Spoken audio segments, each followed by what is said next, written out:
The wind in Wyoming had a name and a will. It was a sculptor of buttes and a thief of topsoil, a ceaseless whisper that promised either rain or ruin. And a man learned to read its language or be broken by it. Eli Morgan knew its moods better than he knew the faces of the people in Redemption, the town he avoided 10 miles to the south. For him, the wind was a constant companion, a reminder of all that could be worn away with time rock, resolve, the memory of a brother's laugh. He rode the fence line, his horse Dust moving with the steady, ground-eating gait of an animal that knew its job required patience above all else. The barbed wire, a relatively new and brutal invention, stretched for miles across the sagebrush flats, a stark declaration of ownership that shimmered under the pale sun. Each post was a victory, each taut strand a line drawn against a world that had taken too much. This fence was more than wood and wire. It was the boundary of Eli's world, a penance he patrolled daily. It kept his few dozen head of cattle in and, more importantly, it kept the memories out. Or at least, it was meant to. But memories were like the Wyoming wind. They paid no mind to fences. They slipped through the barbs and stung his eyes like grit. The land he rode was his, won through sweat and the inheritance his father had left. But its deed was stained. The eastern section, where the grass grew a little greener near the creek, was a constant, aching wound. That was the piece the Henderson family had claimed was theirs. That was the piece where his younger brother, Jacob, had bled his life into the soil, the victim of a dispute that had ended with gunfire and a bitterness so deep it had poisoned the very water. The Hendersons were gone now, run off by their own bad luck and the collective cold shoulder of the territory. But their ghosts remained, staked to the land just as surely as Eli's fence posts. Jacob's ghost was there, too, sometimes, in the whine of the wire. Eli could almost hear him calling. It was a sound that made him pull his hat low and urge Dust into a trot, as if he could outrun the echoes. His life had been pared down to a set of simple, repeating motions. Ride the line, check for brakes, hammer staples back into place, listen for the lowing of a lost calf. Return to the small line cabin as the sun began to dip behind the mountains, painting the sky in violent shades of orange and purple. The rhythm was a comfort, a bulwark against the chaos that lived inside him. He had built this solitude with the same grim determination he'd used to build his fences. The evening ritual was unchanging. He would swing down from Dust, his joints protesting with the quiet aches of a man who worked from sunup to sundown. The smell of horse and leather and sweat was the only perfume he knew. He'd rub the gelding down, his hands moving with an ingrained gentleness over the animal's warm hide, whispering quiet praises that were the sum of his daily conversation. Dust would nicker softly, a low rumble of contentment, in the horse's honest, uncomplicated presence. Eli found a measure of peace. Then came the woodpile, the axe, its handle worn smooth and dark with his own sweat, felt like an extension of his arm. He worked with a focused economy of motion, splitting logs of pine and cottonwood, the sharp crack as the wood gave way, the clean, resinous scent that filled the air. It was a kind of prayer. Each swing was a blow against the guilt that coiled in his gut, the gnawing belief that if he had only been faster, or smarter, or stronger, Jacob would still be alive. He worked until his shirt was soaked through and his muscles burned with a clean fire, an exhaustion so profound it might, if he were lucky, chase the nightmares away. His cabin was 2 small rooms, built to withstand the wind and little more.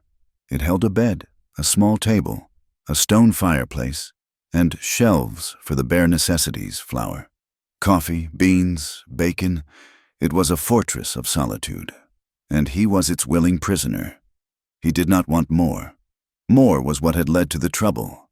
More land, more ambition, more pride. He had learned the hard way that the more a man had, the more he stood to lose. On this day, the wind changed. It had been a persistent nuisance all morning, but as the afternoon wore on, it gathered a new and sinister voice. The sky in the west turned a bruised yellow-gray, a sickly color that promised nothing good. The air grew thick, heavy with dust that had yet to fall.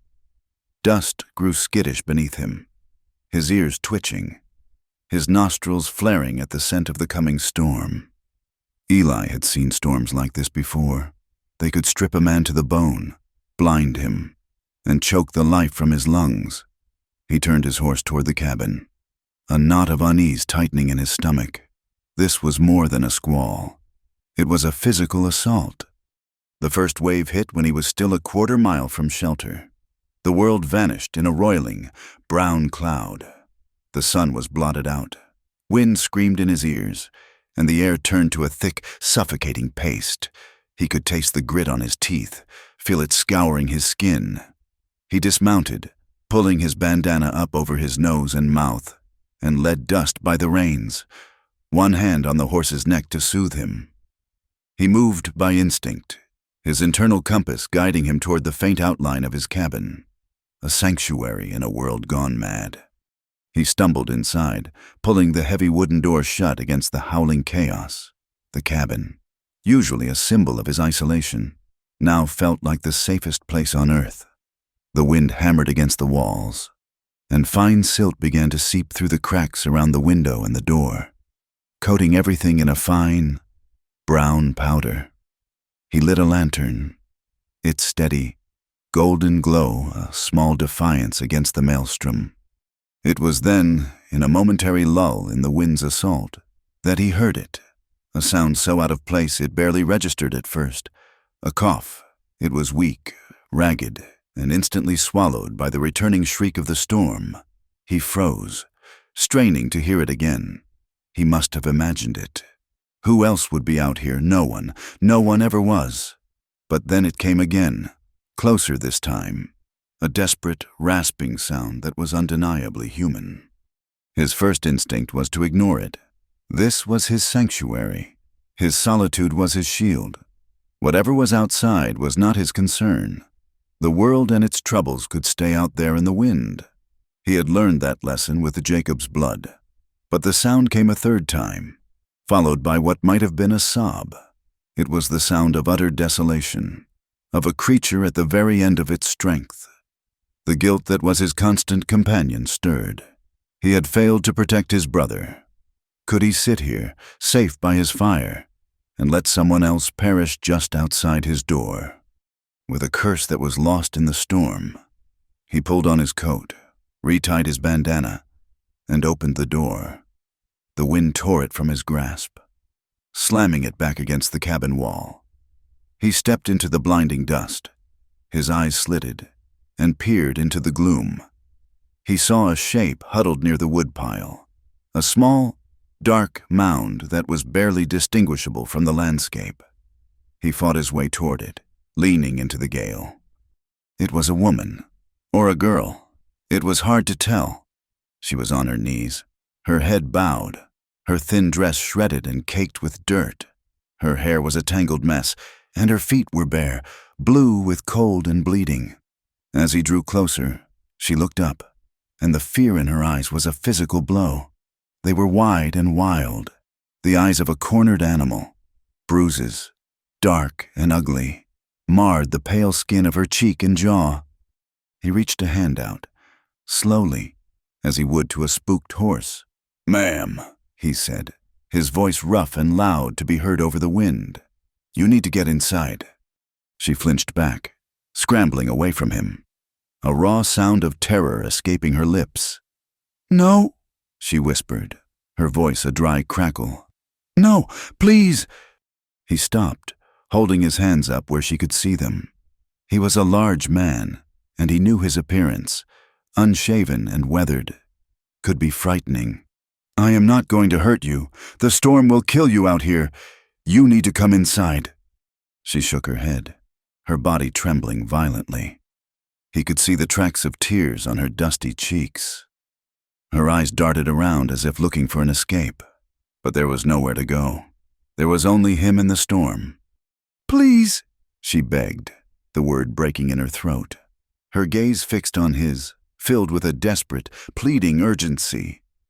Just do not take me to the preacher's house! Please, sir! Anywhere but there!" The words hung in the air between them, more powerful than the wind. The preacher's house. Preacher Collins in Redemption. A man known for his fire and brimstone sermons and his unyielding grip on the town's sense of morality. Eli looked at the girl, at her bare feet, her bruises, the raw terror in her eyes. He thought of the town's pious condemnations, the whispers and judgments that flourished in the general store and the church pews. Whatever had happened to her, she believed the preacher's house was a fate worse than freezing to death in a dust storm. And in that moment, looking at her, Eli believed it too. His carefully constructed solitude, his fence against the world, crumbled into dust. He had tried to stay apart from the town and its people, from the messy, painful business of caring. But the world had come to him, battered and pleading, on the wind. He took another slow step forward. "I am not taking you anywhere," he said, his voice softer now, calmer. "Just inside. Out of this. Can you stand?" She watched him for a long moment, her breath coming in shallow gasps. He saw a flicker of something in her eyes, a desperate gamble. Slowly, painfully, she nodded. He reached down and gently took her arm, helping her to her feet. She was lighter than he expected, fragile as a bird. She leaned on him heavily as they fought their way back through the screaming wind and the blinding dust. Two strangers bound together by the storm, taking stumbling steps into the fragile shelter of his cabin. He pulled the door shut behind them, the latch clicking into place with a sound of finality. The world was shut out, but trouble, he knew with a deep and certain dread, had just been invited in. The silence inside the cabin was a living thing, as loud in its own way as the wind that howled outside. It was a silence made of fear, uncertainty, and the vast, unbreachable distance between two strangers thrown together by a tempest. Eli moved with a deliberate slowness, conscious of the terrified woman huddled in the chair by the hearth. Every movement he made, from stoking the fire to latching the door, was measured, an attempt to communicate that he was not a threat. She watched him, her eyes following his every step, her body coiled as if ready to spring away at the slightest provocation. The firelight flickered across the dark bruises on her face, making them seem deeper, more violent. His first task was to tend to her injuries. He knew better than to approach her directly. Instead, he filled a basin with warm water from the kettle hanging over the fire, added a splash of whiskey from his flask as a crude antiseptic, and found a clean rag in his small trunk. He placed the basin and the cloth on the floor a few feet from where she sat. He did not speak, did not offer to help further. The offering was made. It was up to her to accept it. He turned his back on her then, a gesture of trust he hoped she would understand, and began the familiar, grounding ritual of making coffee. He felt her move more than he heard it, a slight shifting of weight, the soft scuff of cloth against wood. When he glanced over his shoulder, she was tentatively dipping the corner of the rag into the warm water, her movement stiff and painful. She began to clean the caked mud and blood from her bare feet. The sight of them, so cut and bruised, sent a pang of something sharp through Eli's chest. It was an unfamiliar feeling, a protective instinct he had thought long buried with his brother. He quickly turned back to the fire, spooning coffee grounds into the pot with a hand that was not quite steady. He was a man who mended fences, not people. He was out of his depth, and he knew it. When the coffee was ready, thick and black, he poured it into 2 tin cups. Into hers, he added a precious spoonful of sugar, a small extravagance he rarely afforded himself. He set the cup on the floor beside the basin of water, then retreated to the far side of the small room, leaning against the wall with his own cup cradled in his hands. He watched her over the rim. She finished tending to her feet, her hands shaking slightly, before her gaze fell upon the steaming cup. She looked from it to him, a question in her eyes. He gave a slight, almost imperceptible nod. Acceptance. She picked it up, her small hands wrapping around it as if for warmth, and took a tentative sip. The silence remained, but its character had changed. It was no longer a wall, but a space they were cautiously beginning to share.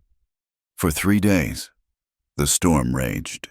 The wind and dust gave way to a driving, slanting rain that turned the world outside into a gray, featureless blur. They were prisoners in the 10 by 12-foot cabin.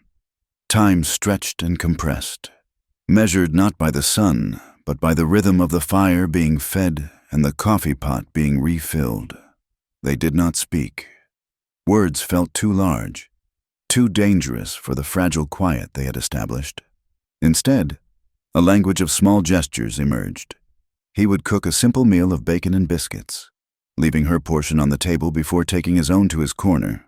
She, in turn, would take their empty plates and wash them in the basin, her movements economical and neat. He gave her the only bed, a simple cot with a straw mattress and a thick wool blanket, while he made his own bedroll on the hard planked floor by the door.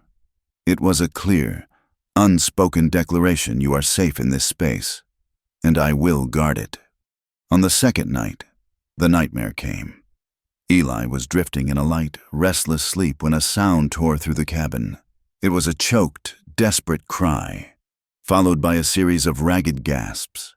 He was on his feet in an instant, his hand grabbing the rifle that always leaned against the wall beside him. His heart pounded against his ribs, his mind instantly alert for danger. But the threat was not outside, it was inside her. She was thrashing on the cot, tangled in the blanket, her face contorted in a silent scream.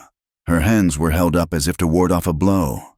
He took a step toward her, his first instinct to wake her, to shake her free from the terror that held her. But he stopped. To touch her now, in her fear and confusion, might be seen as another attack. It would shatter the delicate trust they had begun to build. He remembered Jacob's night terrors after their father had passed, how his own clumsy attempts to comfort had only made them worse. He had failed to protect his brother in life. He would not fail this stranger by violating her sanctuary and sleep. So he did the only thing he could think to do. He backed away from the cot and settled himself on the floor, his back against the solid wood of the door, the rifle laid across his lap. He did not go back to his bedroll. He just sat there, a silent, unmoving sentinel in the dim, firelit room. He watched and he waited, his presence a quiet promise that whatever demons haunted her dreams, she was not alone in the dark. He sat that way until the first pale hint of dawn crept through the single window, and her tormented breathing finally softened into a deep, exhausted sleep. When she woke, she saw him there, her eyes puffy and raw from a night of unseen struggle. Widened for a moment, he simply met her gaze, then stood, stretched the stiffness from his back, and began to build up the fire for the morning coffee. He never spoke of her nightmare, and she never asked why he had been sitting by the door. But something had shifted between them again. The fear in her eyes was still there, but it was tempered now with a look of profound, weary gratitude. Later that day, the oppressive confinement of the cabin began to wear on her. He saw her gaze sweeping the small room, looking for anything to occupy her mind. Her eyes landed on a small, high shelf near the fireplace, where a single, leather-bound book sat collecting dust. It was the only book he owned. "May I?" Her voice was a quiet rasp, rough from disuse. It was the first time she had initiated any interaction. He was so startled he could only nod in response. She reached up, her movements still careful, and took the book down. She handled it with a reverence that surprised him, her fingers tracing the faded gold lettering on the cover. She settled back in the chair and opened it. It was a book of poems, his mother's. He had not looked at it in years, not since before Jacob's death. The words within were tied to a time before his world had shrunk to the length of a fence line. He expected her to read to herself, but after a moment of silence, she began to whisper the words aloud. Her voice was low and hesitant at first, but it gained a quiet strength as she read. She read of seasons changing, of love and loss, of the vastness of the sea and the quiet dignity of the mountains. He did not recognize all the poems, but he recognized the cadence, the rhythm that had once been a comfort to him as a boy when his mother read them aloud. Hearing them now, in this stranger's soft voice, did not stir the grief he expected. Instead, it filled the storm-lashed cabin with a strange and gentle peace. It was a reminder that there was a world beyond survival, a world of beauty and grace. He listened, pretending to mend a piece of tack, and felt a part of himself he had thought long dead slowly, cautiously, begin to awaken. On the morning of the third day, the storm broke. The relentless drumming of the rain on the roof softened to a gentle patter, and a watery, gray light filtered through the window.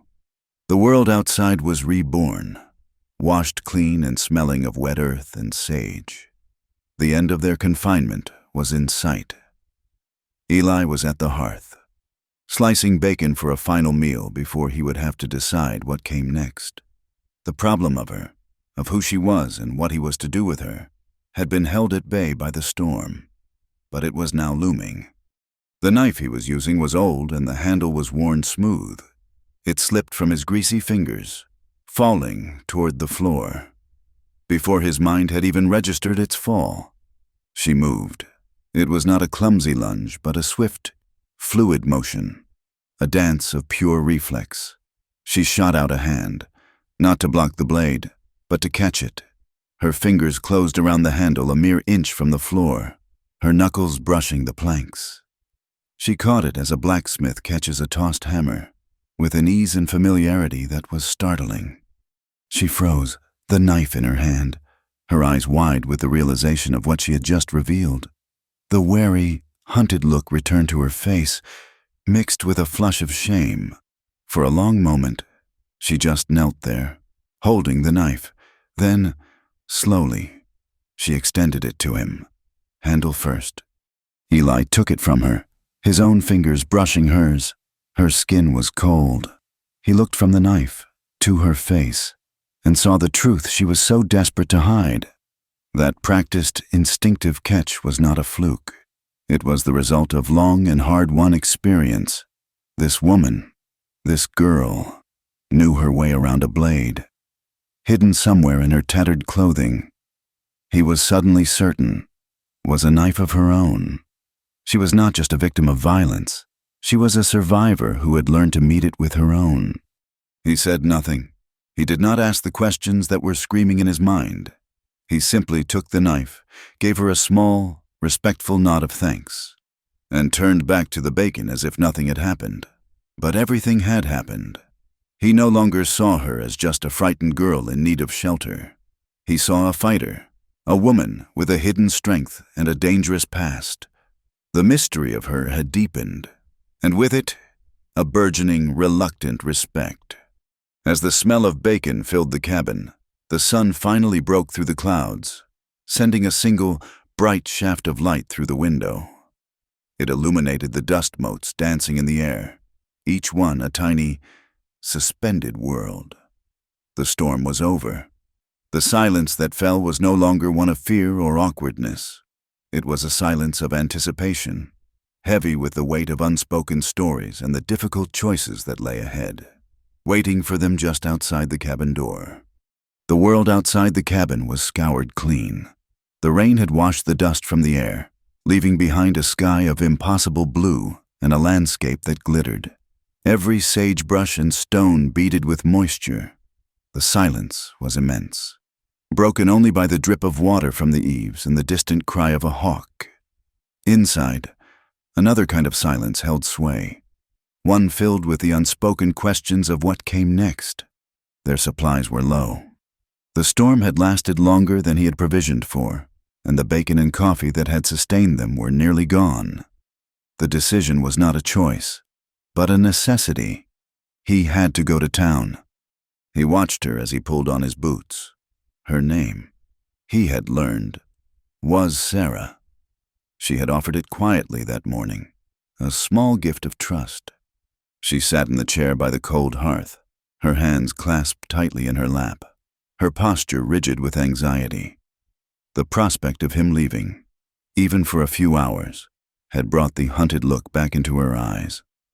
"I will lock the door from the outside," he said, his voice low. "No one comes up this way. You will be safe." It was as much a promise to himself as it was to her. He was leaving her in the only sanctuary she had, and the responsibility of it settled on his shoulders like a physical weight. She nodded, but her eyes told him she did not believe it. Safety was a foreign country to her now. He took his rifle, checked its load, and left, pulling the heavy door shut. The sound of the bolt sliding into place echoed in the crisp morning air. It was the sound of a cage, and he did not know if he was locking her in or locking the world out. The 10-mile ride to redemption felt longer than it ever had before. Dust's hooves sank into the damp earth, a soft, rhythmic drumming against the silence of Eli's thoughts. He passed the scorched patch of land where the Henderson homestead had once stood, a grim monument to the conflict that had stolen his brother. Usually, he averted his eyes, but today he looked at it, at the stubborn weeds pushing up through the ash. Survival, that was all the land cared about. It did not pass judgment. Redemption was a single dusty street lined with false-fronted buildings, a place of rigid certainties and whispered gossip. As he rode in, he felt the familiar weight of eyes upon him. He was an outsider by his own design, the man from the Morgan Ranch who kept to himself, the man whose brother had been killed. He was a story they told, and he hated them for it. He tied Dust in front of Miller's General Store, the bell above the door announcing his arrival with a cheerful jangle that felt entirely out of place. The store smelled of coffee beans, leather, and dried apples. It was warm and cluttered, the shelves laden with goods. A few men lingered by the pot-bellied stove, their conversation halting as he entered. He nodded curtly to them and moved to the counter where Mr. Miller was weighing out a sack of flour. Miller was a decent man, but his wife, Martha, was the one who saw everything. She stood behind the counter arranging bolts of calico, and her eyes, when they met Eli's, were filled with a worried, knowing pity that he did not understand. "Eli," Miller said, his voice a little too hearty. "Good to see you. That was some storm. We were wondering if you got blown clear to Nebraska." "I'm still here," Eli said, handing him a list. "Need these things." As Miller gathered the items, the men at the stove resumed their conversation, their voices lowered but still audible. The name they spoke sent a jolt through Eli. "Collins." "Samuel is laid up in bed," one man said. "Dr. Abernathy says the wound is clean but deep. Could have been his end."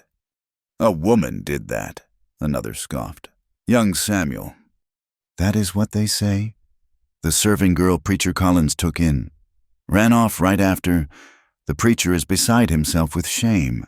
Says she was a vessel of sin he tried to save." Eli's blood ran cold. He kept his face impassive, his gaze fixed on a barrel of pickles, but every nerve in his body was screaming.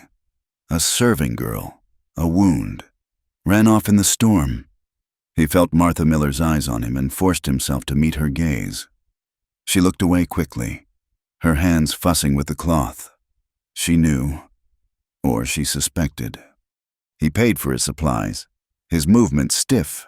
As he was about to leave, his eyes caught on a piece of paper nailed to the wall by the door. Beside a notice for a county fair, it was a wanted poster, the ink still fresh. The words leaped out at him. $50 reward for information leading to the whereabouts of one Sarah Jane Abernathy, wanted for assault. The description was vague, young, slender, dark hair. It could have been 100 women, but the name was a stake through his heart. He had not known her last name, Abernathy. Like the doctor, a daughter, a niece. The town was smaller than he thought. He turned and walked out, the bell mocking him as he left. He loaded the supplies onto his pack mule, his mind reeling. $50. It was not a fortune, but it was enough to make a man with loose morals or a tight purse start looking around. It put a price on her head. It turned his isolated ranch into a hiding place and him into a lawbreaker. He was halfway home, pushing the animals hard, when he saw the rider, a man wearing the 5-pointed star of a deputy sheriff.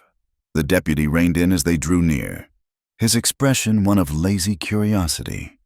"Morgan," the deputy said, touching the brim of his hat. "Did not expect to see you in town. Ran out of coffee," Eli replied, his voice flat. "Heard you had some weather up your way. See anything unusual blown in by the storm? We are looking for a young woman. Ran off from Preacher Collins's place." Eli looked the deputy straight in the eye. The lie felt foreign and bitter in his mouth, but it came out steady. "The only thing the storm blew in was more dust. I have seen no one." The deputy studied him for a long moment, his eyes lingering on the extra supplies loaded on the mule. Eli's heart hammered against his ribs. He had bought more than he usually did, enough for 2 people. It was a rookie mistake. But the deputy just shrugged. "Well, if you do, there is a reward. Keep your eyes open." He spurred his horse and rode on, leaving Eli alone on the trail, the weight of his lie settling deep in his gut. He had made his choice. He had drawn a new line, not with wire and posts, but with a falsehood spoken to the law. He had chosen her side against theirs. When he returned, she was standing at the window, a silhouette against the afternoon light. The relief that washed over her face when she saw him was so profound it was almost painful to watch. He had become her only anchor in a hostile world. That afternoon, he sought the solace of his forge. It was a small, open-sided shed beside the cabin, containing a stone hearth, a bellows, and an anvil that had belonged to his grandfather. The familiar labor was what he needed. He fired the forge, the flames leaping to life, and began to work on a broken hinge from the corral gate. The rhythmic clang of the hammer on hot steel was a physical language he understood. It was a sound of creation and repair, of a will being imposed on stubborn metal. Each blow was a strike against the uncertainty that plagued him, a release for the tension coiling in his shoulders. He worked until sweat dripped from his brow and sizzled on the hot iron, his muscles burning with the familiar ache of honest work. He was aware of her watching him from the cabin doorway. He did not look at her, but he could feel her presence, a quiet attention that was different from the prying eyes in town. He wondered what she saw. A man hammering a piece of metal, trying to beat his own demons into submission. A protector, or just another man. Like all the others who had surely failed her. He felt a strange and unfamiliar yearning rise in him, a desire to offer some kind of comfort, to bridge the distance between them. But he did not know how.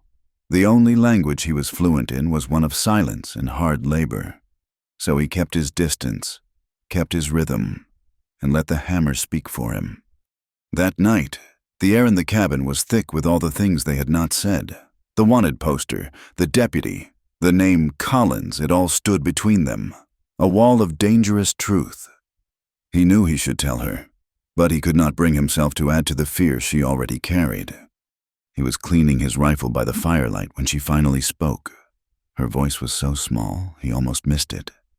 "Do you think I am still pure?" The question struck him with the force of a physical blow. He stopped his work, his hands frozen on the oiled rag and the cool steel of the rifle. He looked at her. She was not looking at him, but into the flames, her face a mask of shame and desperate hope. It was a question a man like Preacher Collins would answer with thunder and damnation. It was a question the men at the stove and the women in the church would answer with scornful whispers. She was asking for a judgment, a verdict on her very soul. He thought of her bruised face, her bare and bleeding feet, her terror of the preacher's house. He thought of her catching the falling knife with a survivor's reflex. Purity seemed like a fragile, useless word in the face of what she had clearly endured. He took a long time to answer. He set the rifle aside and looked at her. Truly looked at her. not as a problem to be solved or a secret to be kept, but as a person. "I do not know about pure," he said, his voice rough but clear in the quiet room. "But I know this. You are still standing." She looked up at him then, her eyes wide and shining with unshed tears. He held her gaze, his own unwavering. "After whatever happened, you got up and you ran. You walked through a storm that could have killed you. You are still here. That is enough." He had not offered absolution or pity. He had offered something far more valuable. He had offered respect. He had acknowledged her strength, not her perceived stain. In the harsh arithmetic of the West, where life was a constant struggle, survival was the only virtue that truly mattered. With his words, he had taken the verdict away from the town and the preacher and placed it squarely in her own hands. A single tear traced a clean path through the dust on her cheek, but for the first time since he had found her, the desperate terror in her eyes had begun to recede, replaced by the first, fragile glimmer of something that might one day become hope. The days that followed settled into a new rhythm, a quiet partnership forged in shared labor and unspoken understanding. The storm had damaged a small calf pen, and they worked together to rebuild it. He showed her how to notch the logs, how to set the posts deep and true. She worked with a silent, focused intensity, her hands surprisingly deft, her movements economical. She never complained about the hard work, the splinters, or the strain on her muscles. He would watch her sometimes, when she was not looking, and see a flicker of concentration on her face that momentarily erased the fear. They were not just a man and a woman hiding from the law. They were two people raising a wall against the wilderness, and the simple, honest work became a bridge between them. One evening, after a particularly long day of setting the heavy corner posts, Eli ached in a way he had not ached in years. Every muscle was a dull fire, and he was coated in a layer of grime, sweat, and sawdust. He looked at the sky, a deep, bruised purple, and made a decision. It was a luxury he rarely allowed himself, but tonight he felt he had earned it. He hauled the large wooden bathing tub into the middle of the main room and began heating water in every pot and kettle he owned. The process was long and laborious, but the thought of soaking the weariness from his bones was a powerful motivator. As the cabin filled with steam, the sharp edges of the room softened and blurred. The single lantern cast a hazy, golden glow, and the air grew warm and humid, smelling of hot water, wood smoke, and pine soap. It felt like a different world, a small, protected space where the harshness of the outside could not penetrate.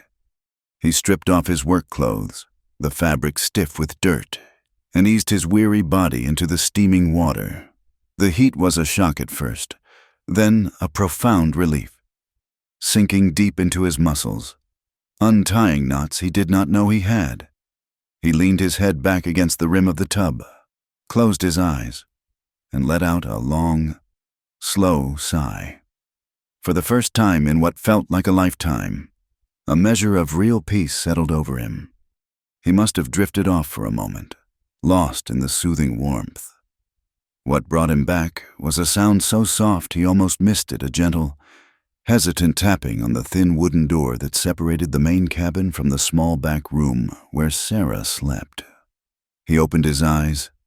The steam swirled around him, obscuring everything in a soft, white veil.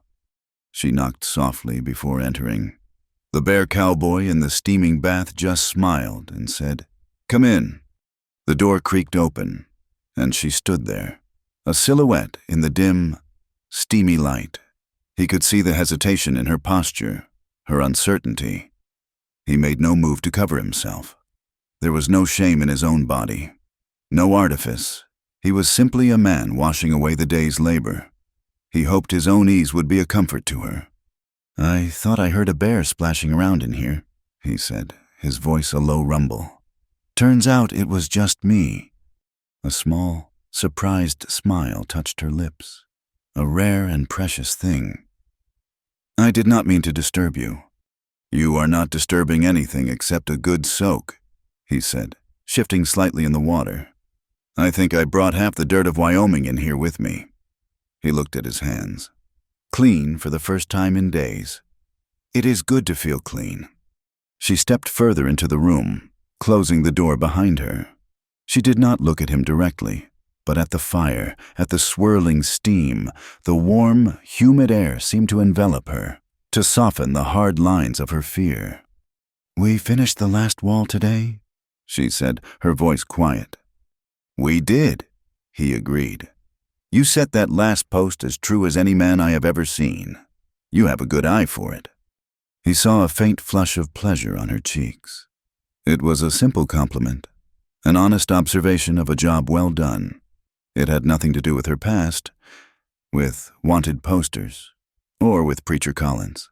It was about her, here and now, a capable person of value. They sat in a comfortable silence for a time. The only sounds the crackle of the fire and the gentle lapping of the water in the tub. The steam was a curtain between them, allowing for a kind of intimacy that direct eye contact might have shattered. It was an intimacy of shared space, of quiet companionship. "My father," she said suddenly, her voice barely a whisper. "He was a carpenter. He taught me how to use a plane, how to see the straightness in a line of wood."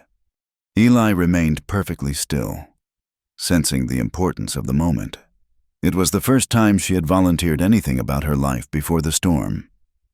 "He must have been a good teacher," Eli said gently. "He was," she said, a world of loss in those two small words. "He is gone now." He did not offer empty platitudes or condolences. The West was full of people who were gone.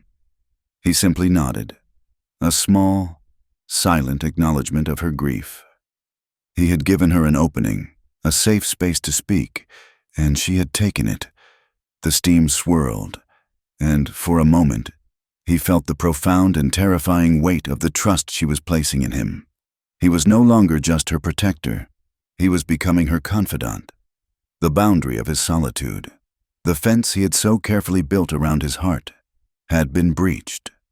Not by a storm, but by a soft knock on a closed door. Several nights later, a different kind of storm broke inside the cabin. He was awakened from a deep sleep by a muffled cry from the other room. It was not the sound of a nightmare this time, but a sound of raw, waking grief. He lay still for a long moment, listening to the ragged sobs that followed. The quiet intimacy they had shared had opened a door for her, but it seemed to have let the ghosts in as well. He heard her rise, and a moment later, the door to his room opened. She stood there in the moonlight that streamed through the window, her form slight and trembling. "Eli?" she whispered, her voice thick with tears. He sat up slowly, throwing his legs over the side of the cot. "Sarah, what is it?" She came toward him, moving like a sleepwalker, her eyes wide and haunted in the pale light. She stopped before him, her hands twisting the fabric of her simple nightdress. "I need to wash it away," she said, her voice breaking. "The memory, the feeling of being soiled." He understood then. The bath, the feeling of being clean, had triggered this. She was reliving her trauma, drowning in the shame that had been forced upon her. "What they did," she continued, her words a torrent of pain. "It made me feel like I was nothing but a thing, an object. I need to feel like a person again."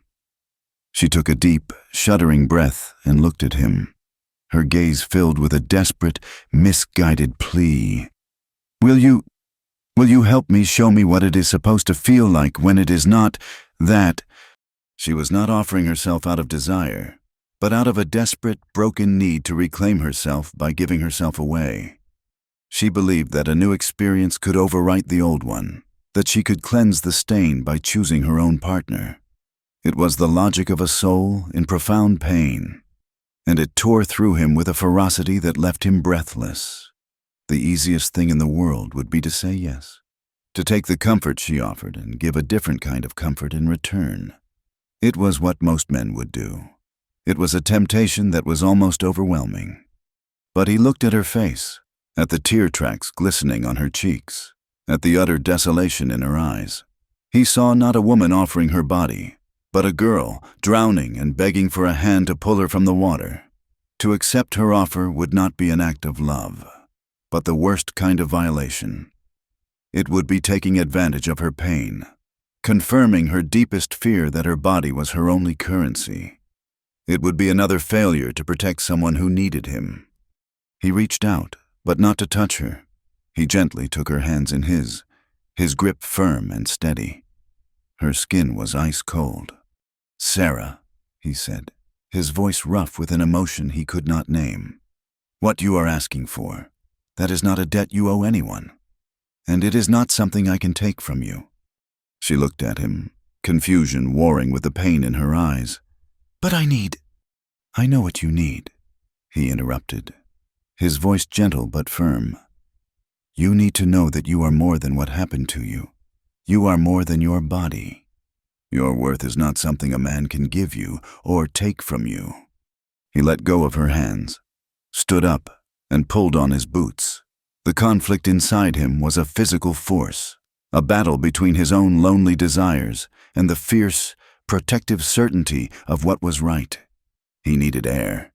He needed the cold, clean honesty of the Wyoming night. He walked past her to the cabin door. "You are not soiled, Sarah," he said, his back to her. "You are a survivor, and what you survived does not define you." He opened the door and stepped out into the biting wind. The cold was a welcome shock, a slap of reality that cleared his head. He walked to the fence line, gripping the top wire, its sharp barbs biting into his palm. He stood there for a long time, the wind tearing at his clothes, letting the cold seep into his bones, a penance for a temptation he had never asked for. He had refused her, not out of rejection, but out of the deepest respect he had ever felt for another human being. It was an act of restraint that felt more like love than any embrace could have. He was guarding the fragile sanctuary of her dignity, and in doing so, he had finally begun to guard his own. The night he had refused Sarah, a profound and unsettling shift occurred within Eli. His solitude, once a shield, now felt like a cage he had built around a hollow space. He had done the right thing, the honorable thing.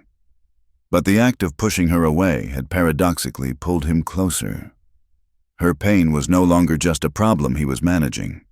It was a wound he felt an urgent need to help heal. But he was a mender of fences and a shoer of horses. He knew nothing about mending a person. There was only one man he knew who might. A day later, he rode north, into the low hills where the prairie gave way to pine and rock. He found Tomas where he always was, outside a small, neat cabin that seemed to have grown from the earth itself.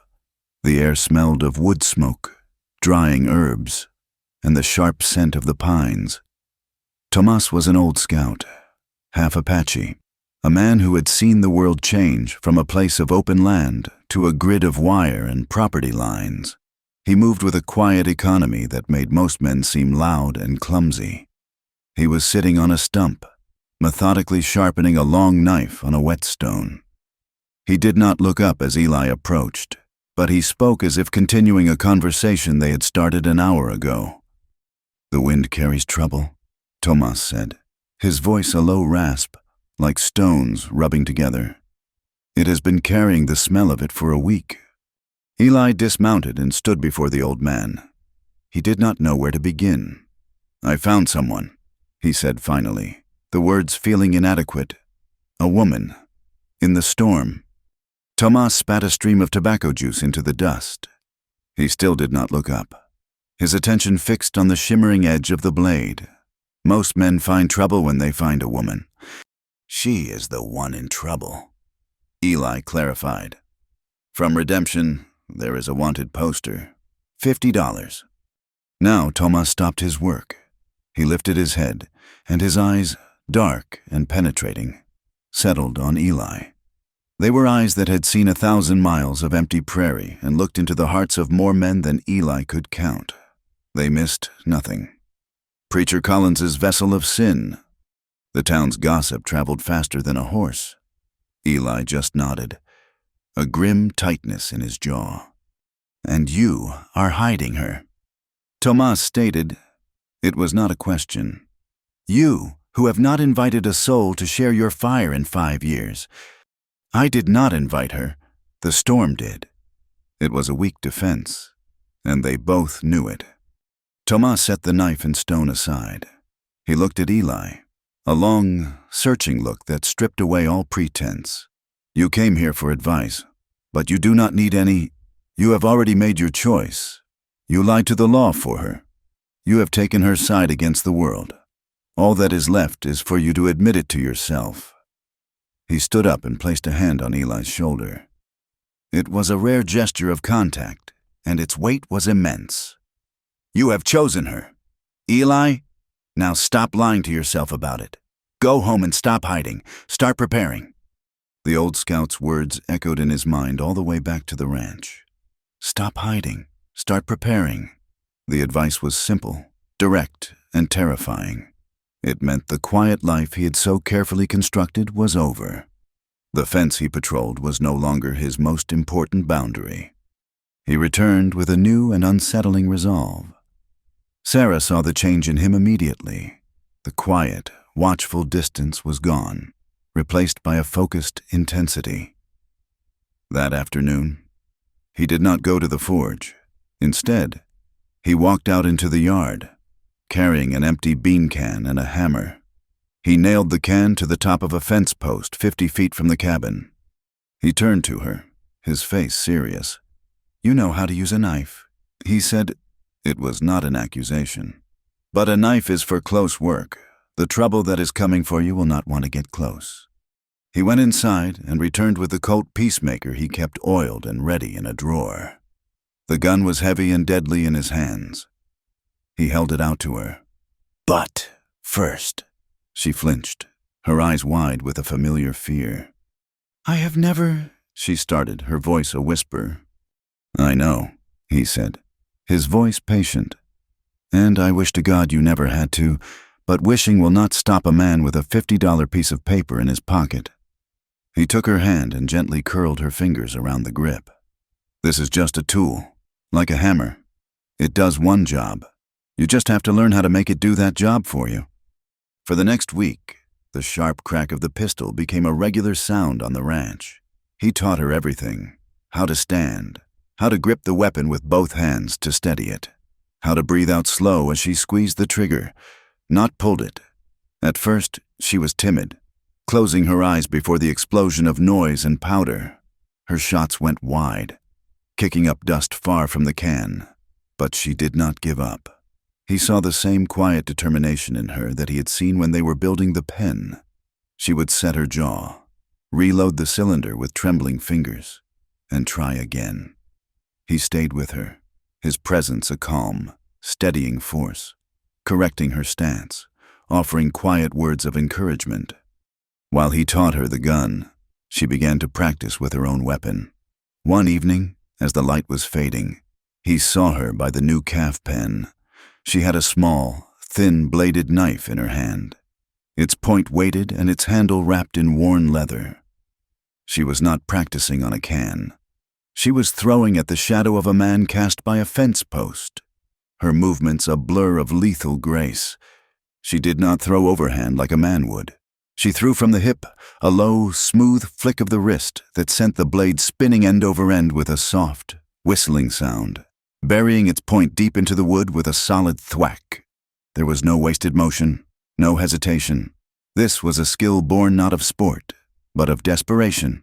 He now understood what had happened to Samuel Collins in a much clearer, more brutal light. She was no longer just a victim. She was becoming a warrior.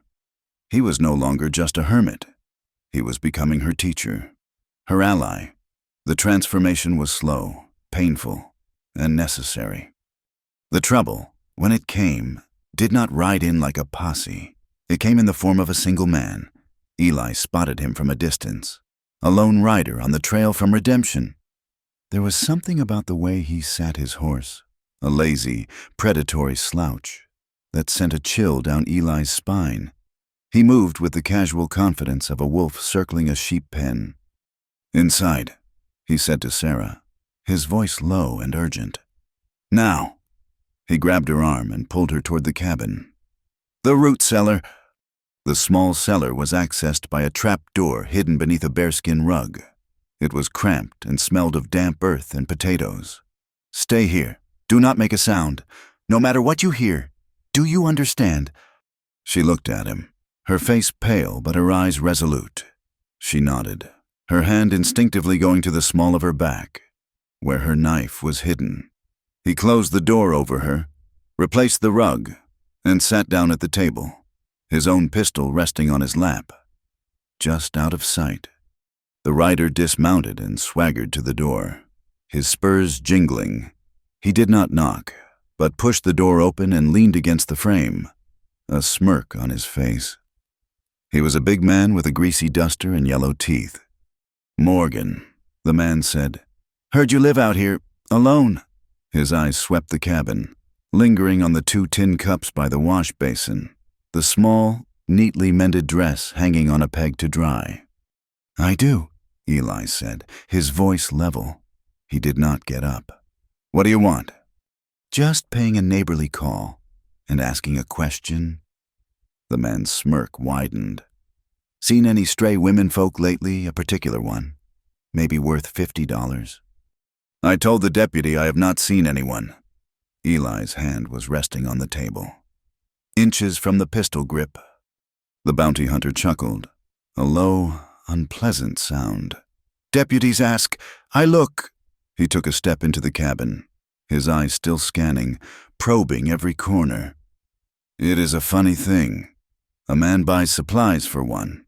He usually does not buy 2 sacks of flour or a bolt of sewing thread." Eli's heart hammered in his chest. The man was sharp. "I like to be prepared," Eli said, his voice dangerously quiet. The bounty hunter's gaze fell on the bearskin rug. He took another step toward it. "I bet you do. I think I will just have a look around. Make sure you are not hiding anything valuable." Eli stood up slowly, his chair scraping against the floorboards. He moved to place himself between the man and the trapdoor. His hand never left his side, but his entire body was a clear and present threat. "I think you have stayed long enough." The man's smirk faded, replaced by a look of cold assessment. He looked at Eli's size, at the grim set of his jaw, and at the way his hand was poised near his hip. He was a predator, but he was not a fool. He was not going to risk his life for $50 if he did not have to. Not yet. He backed out of the doorway, his hand raised in mock surrender. "All right, Morgan, have it your way. But a man living all alone gets lonely, might start seeing things or hiding things." He swung himself back onto his horse, his eyes full of malice. $50 says you are a liar. I will be back, and I will not be alone." He wheeled his horse around and galloped away, leaving a cloud of dust and a heavy, lingering silence. Eli stood in the doorway for a long time, watching until the rider was just a speck on the horizon. He bolted the door and then lifted the rug and the trap door. Sarah emerged, her face pale in the gloom, but her eyes were burning with a cold fire. She was trembling, not from fear, but from a suppressed, furious energy. The threat was no longer a piece of paper in town or a whispered rumor. It had a face, it had a voice, and it had promised to return. The time for hiding was over. The time for preparing had just run out. They were now simply waiting for the war to begin. They did not have to wait long. 2 days later, as the sun began its slow descent, painting the western sky in strokes of blood and gold, they appeared. A group of 6 riders, emerging from the direction of town, their forms dark against the brilliant sunset. They were not lawmen. They moved with the self-important swagger of men convinced of their own righteousness, a grim procession of vigilante justice. Eli watched them from the cabin window, his hand resting on the rifle he had just finished cleaning. Sarah stood behind him, her breath a soft, anxious whisper in the quiet room. "That's him," she said, her voice barely audible. "The one in front, Thomas Collins, Samuel's older brother." Eli's jaw tightened. He recognized the bounty hunter among them, his greasy duster and smug confidence unmistakable. They rode directly toward the cabin, fanning out as they approached, their intent clear. They were not here to talk. "Stay inside," Eli ordered, his voice a low command. "Bar the door behind me. Do not open it for any reason." He took his rifle and stepped outside, pulling the door shut. He heard the heavy bolt slide home. He did not walk toward the riders, but stood his ground near the water trough. A solid, unmoving figure in the fading light. He was on his land. They were the trespassers. The riders reined in 20 yards away, forming a loose semicircle. Thomas Collins, a man with his father's pious eyes and a cruel twist to his mouth, was their clear leader. "Morgan!" Collins called out, his voice carrying the sharp edge of authority he felt he was owed. "We know she's in there. We have a warrant for her arrest, signed by the preacher himself." "A preacher is not a judge," Eli said, his voice calm and steady, betraying none of the furious energy pounding in his chest. "And you are not the law. We are God's law," Collins declared, his eyes burning with a zealot's fire. "We have come for the harlot who attacked my brother. Send her out, and you can walk away from this." "The only thing I see here," Eli said, his gaze sweeping over the grim-faced men, "is a pack of cowards who need to travel in a group to threaten one man. This is my property. I suggest you leave it." The bounty hunter laughed, a harsh, ugly sound. "He's a tough one. Collins told you he would be." A nervous young man on a bay mare shifted in his saddle, his hand hovering over the pistol at his hip. "Let's just take her. Thomas, we are wasting time." The tension stretched thin, a wire humming in the twilight air. Eli stood his ground, his rifle held loosely at his side, but ready. He was one man against 6, and the odds were a cold, hard knot in his stomach. He thought of Jacob, of another fight on this same land, another hopeless confrontation. History was repeating itself. It was the nervous boy who broke the standoff, spooked by the silence or his own fear. His hand jerked, and his pistol went off with a deafening roar. The shot went wide, splintering the top rail of the corral fence behind Eli. But it was the first stone of an avalanche. Gunfire erupted from the line of riders, and the air was suddenly filled with the whistle of lead and the acrid smell of gunpowder. Eli dove for the cover of the heavy water trough, firing his rifle as he moved. One of the riders cried out and clutched his arm, his horse shying violently. Eli worked the lever of his rifle, chambering another round. The familiar, mechanical action, a small island of order in the chaos. He was pinned down. Every time he tried to raise his head, a bullet would kick up dirt near his face or thud into the thick wood of the trough. They were circling now, trying to get a clear angle on him. He was out of time. He risked a glance and saw the bounty hunter dismounting, a shotgun in his hands. It was over. He was going to die here, just like his brother, defending a piece of land that had only ever brought him grief. Then the cabin door flew open. Sarah stood framed in the doorway, a dark, avenging angel against the warm lantern light behind her. She did not hesitate. In her hand was the small, deadly knife, and her eyes were fixed on the man who had fired the first shot. The nervous boy who was now reloading his pistol, his hands shaking. With a movement so fast it was almost a blur, she threw. The blade spun through the twilight, a flash of silver, and embedded itself deep in the boy's thigh. He screamed, a high, thin sound of shock and pain, and dropped his gun, collapsing against his horse's neck. The sudden, brutal attack from the cabin stunned the vigilantes. Their attention shifted from Eli to the woman in the doorway. It was the opening Eli needed. He rose from behind the trough, his rifle at his shoulder, and fired twice more in quick succession. He did not aim to kill, but to intimidate. One shot tore the hat from Thomas Collins's head. The other struck the ground at the bounty hunter's feet. That was enough. These were not seasoned gunmen. They were townsmen playing at being soldiers, and the fight had lost its righteous appeal. The boy with the knife in his leg was sobbing, and the man Eli had winged was trying to control his panicked horse. Their righteous mob had dissolved into a frightened, disorganized rabble. Get him on his horse!" Collins screamed, his face pale with fury and a touch of fear. He glared at Eli, then at Sarah, his eyes filled with a venomous hatred. "This is not over. Morgan, you will burn for this." They dragged the wounded boy onto his horse and retreated, a disorderly rout, leaving the deepening silence of the evening behind. Eli ran to Sarah, his heart pounding. He grabbed her by the shoulders, his eyes searching hers in the dim light. "Are you hurt?"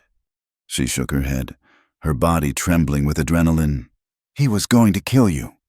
"You saved my life," he said, his voice rough with an emotion he could not process. He pulled her inside and bolted the door, his mind racing. They were gone, but Collins's threat hung in the air.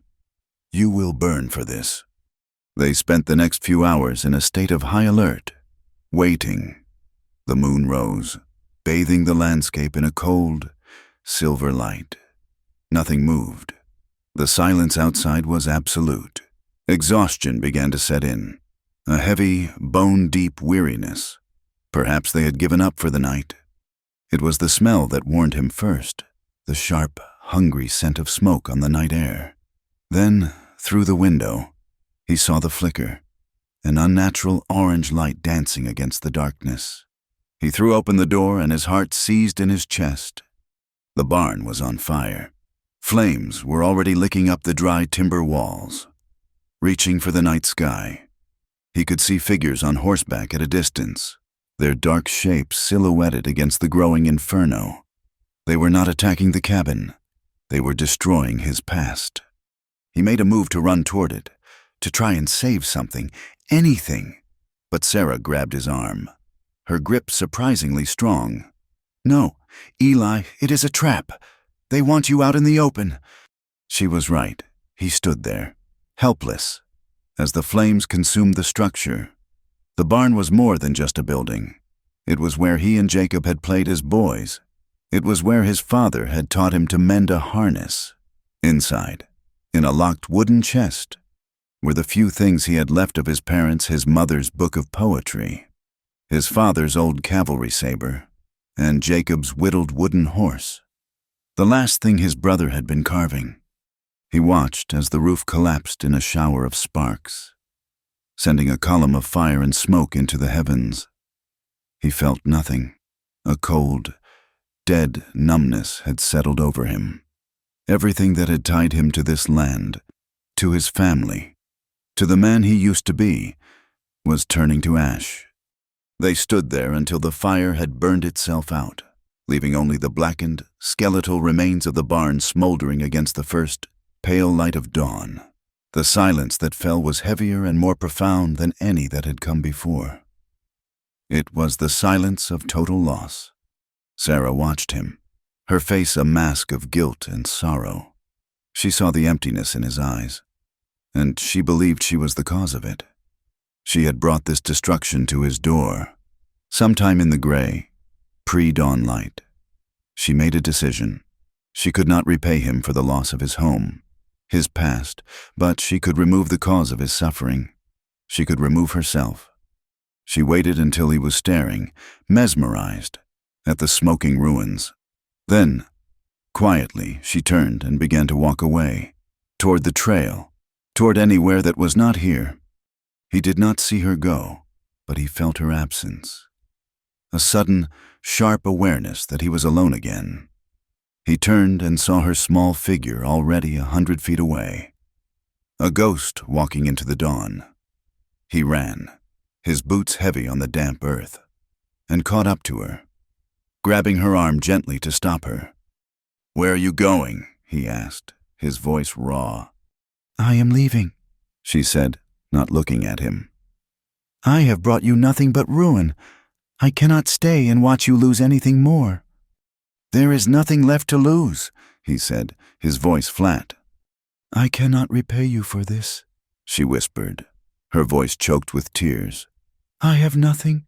The implication hung between them, the terrible, unspoken offer of the only thing she felt she had left. He turned her to face him, his hands on her shoulders. He looked into her tear-filled eyes, and all the numbness, all the cold emptiness inside him was replaced by a fierce, protective anger. Not at her, but at the world that had taught her to value herself so little. "Why?" he asked, his voice low and intense. "Why do you think your body is the only thing you have to offer?" The question shattered her composure. The story she had held back, the full, ugly truth of it, came pouring out of her in a torrent of broken words and sobs. She told him of Samuel Collins's relentless pursuit, of his father, the preacher, turning a blind eye, of the feeling of being trapped, of being treated like property. She told him of the night Samuel cornered her in the rectory kitchen, of his smug certainty that he could take what he wanted without consequence. She told him how she had fought back, grabbing a paring knife from the table and lashing out in a blind panic, and of the shock on his face as he staggered back, a dark stain spreading across his shirt. She told him of her flight into the night, knowing that in a town run by the Collins family, her word would mean nothing against theirs. He listened to it all, his grip on her shoulders never wavering. He did not flinch, he did not judge. He simply absorbed her pain, her shame, her rage. He let her empty herself of all the poison she had been carrying alone. When she was finished, her sobs subsiding into shuddering breaths, she looked up at him, her eyes expecting condemnation, disgust, or pity. He gave her none of those.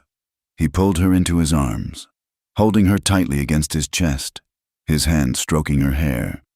The smoking ruins of his past stood behind him, a testament to all he had lost. But in his arms, he held his future. "Then let me be ruined with you," he whispered into her hair. He tilted her face up to his. The sun was just beginning to rise, its first golden rays touching the tops of the distant mountains, promising a new day. He looked at her, at the strength that had survived, at the spirit that had not been broken, and he knew, with a certainty that settled deep in his bones, that he loved her. He lowered his head and kissed her. It was not a kiss of passion, but of profound tenderness. It was a promise of acceptance, a seal of a vow unspoken. It was the quiet, gentle acknowledgement that from the ashes of all they had lost, something new and fragile and beautiful was finally beginning to grow. The dawn that broke over the smoldering ruins of the barn was quiet and gray. The air, thick with the smell of wet ash and defeat, felt heavy in their lungs. They stood together on the cabin porch, the kiss they had shared hanging between them, a fragile promise in a world of loss. The logical choice was to run, to pack what little they had and disappear into the vast, anonymous West, to let the wanted poster and the Collins family fade into a bad memory. But running was what she had done before, and it had led her, exhausted and terrified, to his door. Running was what he had been doing for 5 years, hiding from a ghost on his own land. "We are not running," Eli said, his voice low but firm. He was not looking at the ruins of his past, but at her. "We are going to town." Sarah turned to him, her eyes wide with a fear that was quickly being replaced by a dawning strength he had never seen in her before. "They will be there, all of them." "I know," he said. "It is time they heard the truth. Not just my truth or theirs, but yours." He reached out and took her hand. Her fingers were cold, but her grip was strong. "They have to see us, not as a hermit and a fugitive, but as two people, together." The decision was made. It was a terrifying, reckless, and necessary choice. They saddled Dust in his pack mule, leaving the cabin door unlocked. There was nothing left to steal. They rode side by side, their hands clasped between them. a silent declaration of unity. As they rode into redemption, a hush fell over the single dusty street. Faces appeared in windows, and men stopped their conversations to stare.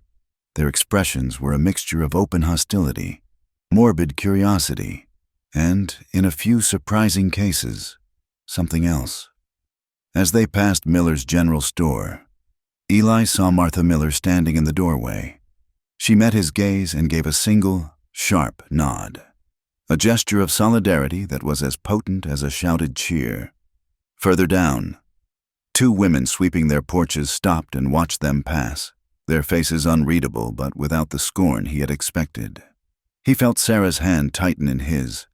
She had seen it too. They were not entirely alone. The sheriff's office was empty. A note on the door, scrawled in a heavy hand, directed all interested parties to the saloon. The irony was as thick as the lingering smell of stale beer. They pushed through the swinging doors and entered a room transformed. The gambling tables had been pushed against the walls, and chairs were arranged in rough rows. The long, polished bar, the site of 1,000 sins and sorrows, was draped with a clean white sheet, a makeshift judge's bench. The sheriff, a weary-looking man named Cutler with a drooping mustache, sat behind it, a shotgun leaning against the wall at his side. The room was already crowded. The Collins family, the preacher, Thomas, and a pale, bandaged Samuel sat in the front row like visiting royalty, their faces set in grim, pious lines. The bounty hunter and the other vigilantes were arrayed behind them. The rest of the room was filled with the townspeople, their faces a sea of judgment. As Eli and Sarah entered, a venomous whisper swept through the crowd. Thomas Collins stood up, his face contorted with rage, and pointed a trembling finger at Sarah. "There she is, the Jezebel, the liar who came into my father's house only to tempt and destroy." Sheriff Cutler slammed a heavy fist on the covered bar. "That is enough. Collins, this is not a church sermon. This is an inquiry. Sit down and hold your tongue, or I will have you in a cell for contempt." Collins sat, but his eyes never left Sarah, burning with a cold, righteous hatred. "Morgan," the sheriff said, his voice tired, "you have been harboring a fugitive. These men say she assaulted Samuel Collins with a deadly weapon. They say you fired on them when they came to execute a warrant." "The warrant was a piece of paper signed by her accuser's father," Eli said, his voice calm and clear, ringing through the silent room. "And they came to my home in the dark and burned my barn to the ground. That is not the execution of a warrant. That is a mob." He turned his gaze on Samuel, who refused to meet his eyes. "As for the assault, I have a question for the good people of this town. When a man follows a woman into a locked room, is he there for a prayer meeting?" A few uncomfortable murmurs rippled through the crowd. The simple, direct logic of his question cut through the religious posturing. "That is a slander!" Preacher Collins roared, rising to his feet. "Is it?" a new voice asked. The crowd turned. Dr. Abernathy stood at the back of the room, his medical bag in his hand. He was Sarah's uncle, a quiet, respected man, known for his professionalism above all else. "I was called to tend to Samuel's wound, and while I was at the rectory, I also examined my niece, who had been found and brought there before she fled." He walked to the front of the room, his eyes fixed on the preacher. "I found bruises on her arms, bruises that were the distinct shape of a man's fingers, where she had been gripped with great force. I would be willing to testify to that under any oath you choose." A shocked silence fell over the room. The preacher's face went white. This was a complication he had not anticipated, a voice of science and reason intruding on his narrative of sin. Before Collins could respond, another figure appeared in the doorway. It was Tomas. He moved with his silent, deliberate grace, and the crowd parted for him as if by instinct. He stopped and stood beside Eli and Sarah, a silent, powerful presence. "I have known this man, Eli Morgan, since he was a boy," Tomas said, his voice low but carrying to every corner of the room. I knew his father. They are men of their word.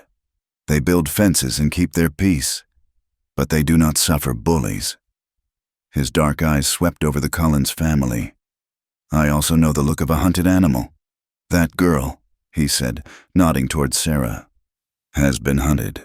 You can see it in her eyes. The only question is who the predators are. Thomas Collins leaped to his feet again, his face purple with rage. This is absurd! A quack doctor and a half-breed savage defending a known harlot. She is not a harlot.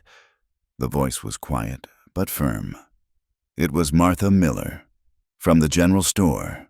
She stood up from her seat in the middle of the crowd, her hands clasped before her, her face determined. Two other women, the wives of a blacksmith and a farmer, stood up with her. My own daughter used to help at the church socials, Martha said, her voice trembling slightly but growing stronger with every word. She stopped going. She told me Samuel Collins had a way of cornering her, of speaking to her in a way that was not proper. That made her feel ashamed. My niece said the same, the blacksmith's wife added, her voice rising to be heard. She said he would trap her in the pantry. He thought it was a game. The saloon was utterly silent now, except for the sound of a few shocked gasps. These were not accusations from an outsider. This was the town itself, the quiet, church-going women, speaking a truth they had held in silence for too long. They were testifying not just to Samuel's actions, but to their own complicity in that silence. The Collins family looked stunned, their armor of self-righteousness shattered. The foundation of their power was the town's respect and fear, and in a matter of moments, it had crumbled.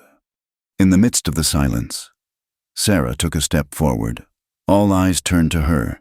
She was no longer trembling. She stood tall, her chin lifted, and looked directly at the sheriff. Her voice, when she spoke, was not loud, but it was perfectly clear and steady. My name is Sarah Jane Abernathy, she said. He trapped me in the kitchen. He would not let me leave. He told me my struggling was just a part of the fun. I asked him to stop, and he laughed. So I picked up a knife.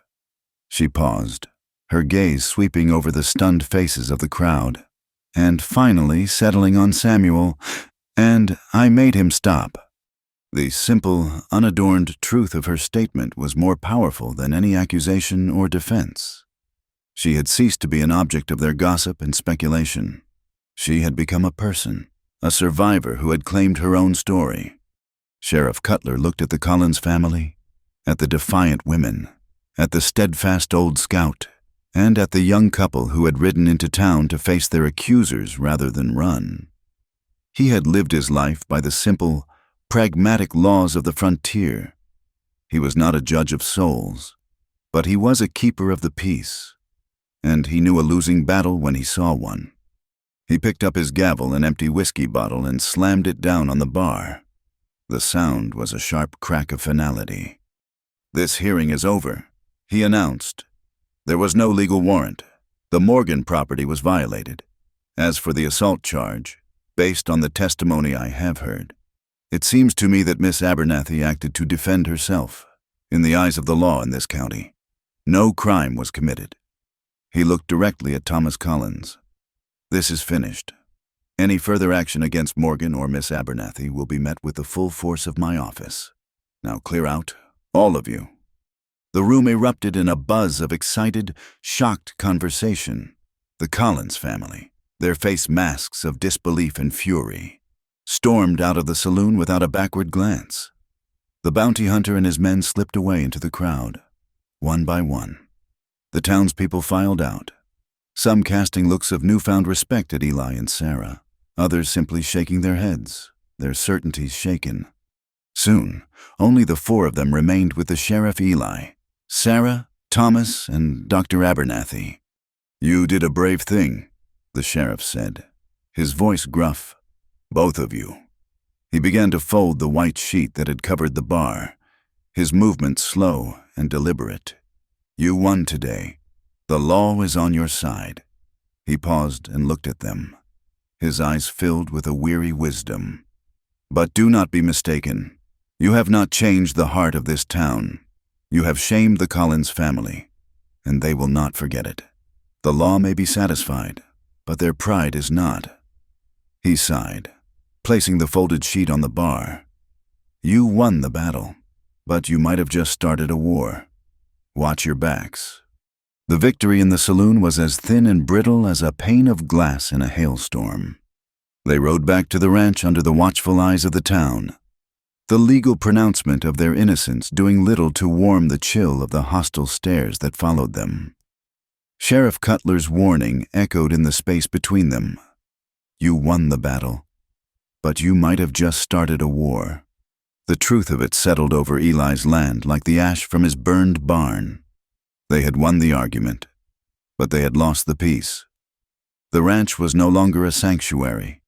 It was a target. His fences, once a barrier against the world, were now just a line in the sand dared to be crossed. They did not discuss the decision.